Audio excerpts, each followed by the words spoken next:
శుక్రవారం గత సంవత్సరం నుంచి ఈ సంవత్సరం వరకు మనందరినీ మన సంఘ సభ్యులందరినీ, సంఘాన్ని, అయ్యగారిని, సిస్టర్ని, మళ్ళీ మన ఒక్కొక్క శుభ శుక్రవారాన్ని అందించిన దేవాతి దేవునికి వందనాలు, స్తుతులు, స్తోత్రాలు.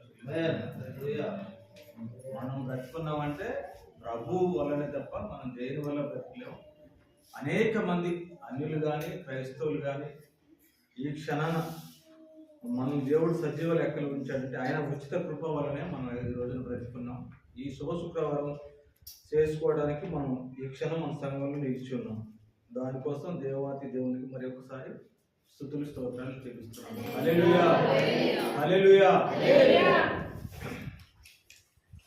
యేసయ్య మన కోసం శరీరధారిగా మరియమ్మ గర్భాన, కన్యకైన మరియమ్మ గర్భాన జన్మించి మన పాపాల కోసం, మన కోసం ఎంతగానో శ్రమలు అనుభవించి మరి ఒక 33.5 సంవత్సరాల వయస్సులోనే మన కోసం శరీరంలో బలియాగం అయిపోయాడు. 39 కొరడా దెబ్బలు మన శరీరంలో, మనిషిగా ఆయన పుట్టాడు కాబట్టి మన శరీరంలో, మానవ శరీరంలో 8 లీటర్ల రక్తం ఉంటుంది, బ్లడ్. ఆ బ్లడ్ ఆ కొరడాలకి మామూలుగా పదునైన కొరడాలకి కొక్కాలు ఉంటాయి, మామూలుగా వినపై. అవి ఒక్కొక్క దెబ్బ కొడతా అంటే మాంసం కనీసం ఒక 1/4 కిలో మాంసం ఒళ్ళంతా జల్లెడైపోయి రక్తం అంతా మొత్తం ఎరుసలేం వీధులలో ఒక స్తంభాన్ని కట్టేసి కొడతా అంటే మొత్తం ఒంట్లో ఉన్న రక్తం మొత్తం ధారలైపోయింది, మొత్తం ఒక కాలువలాగా పారిపోయింది. ఇప్పటికీ ఆ దుస్తులు ఎరుసలేం పుర వీధులలో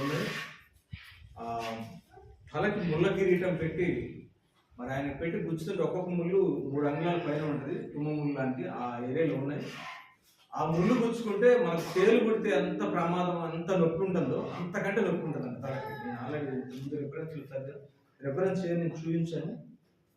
అలాగే ఆయన పిడిగుద్దులు గుద్దటం, ముసుకేసి కొట్టడం, అసలు ఆయన చేసింది ఏంటి?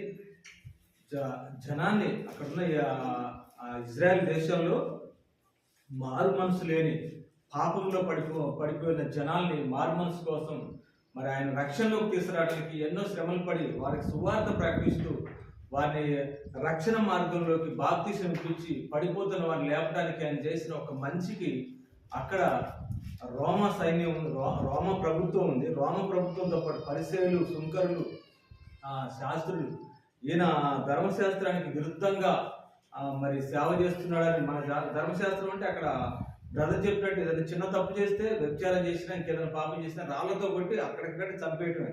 ఆ శిక్షలు అలా ఉండే ఆ రోజులలో. ఆ శిక్ష నుంచి